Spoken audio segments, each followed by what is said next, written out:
ये शुरुआत हुई 8 नवंबर को, जब मोदी जी ने 500 रुपए और 1000 रुपए का नोट रद्दी किया।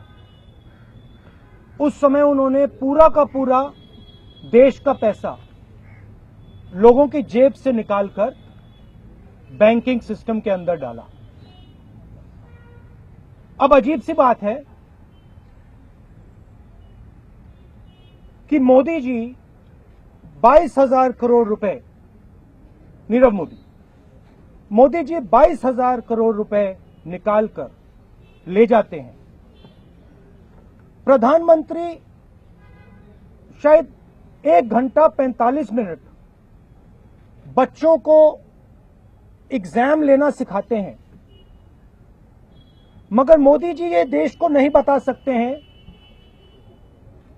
कि 22,000 करोड़ रुपए जो नीरव मोदी जी ने जनता का पैसा छीन कर लिया है, उसके बारे में कौन जिम्मेदार है।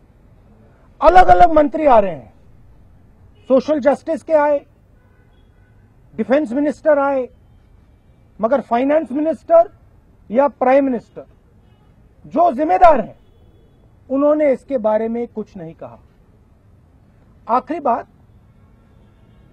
अभी हमारी मीटिंग में अंदर डिस्कस हुआ और चिदंबरम जी ने कहा कि इस लेवल का स्कैम, 22,000 करोड़ रुपए का स्कैम जो मोदी जी ने पैसा लिया है और जो प्रधानमंत्री मोदी जी इग्नोर कर रहे हैं, इसको बिना हाई लेवल के प्रोटेक्शन के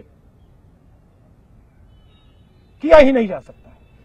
उन्होंने कहा है कि इस लेवल का जो स्कैम है, सरकार के लोगों को पहले से मालूम होना ही पड़ेगा, क्योंकि अमाउंट इतना बड़ा है। तो सवाल यह है कि नरेंद्र मोदी जी ने देश से जेब से पैसा निकालकर बैंक में डाला। एक प्रकार से उन्होंने जिम्मेदारी ली कि ठीक है, आप बैंक में पैसा डालो, मैं जिम्मेदार हूं कि आपके पैसे का प्रोटेक्शन होगा।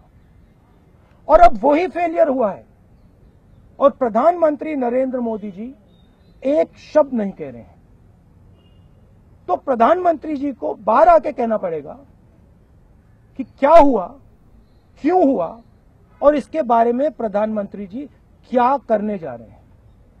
सुना है कि उनके ऑफिस को भी पता लगा था, पहले मोदी जी के ऑफिस को पता लगा था कि नीरव मोदी जी ने 22,000 करोड़ रुपए देश की जनता के चोरी किए हैं और कोई रिस्पांस नहीं आया। तो प्रधानमंत्री जी को देश को समझाना है। धन्यवाद। हाँ, नहीं, ऐसी बिल्कुल ये डाइवर्ट करने की कोशिश कर रहे हैं। ऐसी कोई बात नहीं है। सवाल ये है कि नीरव मोदी जी ने 22,000 करोड़ रुपए लिए हैं। प्रधानमंत्री मोदी जी को एक्सप्लेन करना है कि ये क्यों हुआ, किस कारण हुआ, और वो इसके बारे में क्या करने जा रहे हैं। Thank you. No, it didn't. The bulk of it started in May 2015. The first complaint was in May 2015, and the bulk, 90% of the transactions are under this government. This government constantly refuses to accept responsibility. I said in my meetings in Karnataka that the Prime Minister looks at the wicket keeper and then plays cricket. The fact of the matter is that the Prime Minister has, through his actions, destroyed the financial system of this country.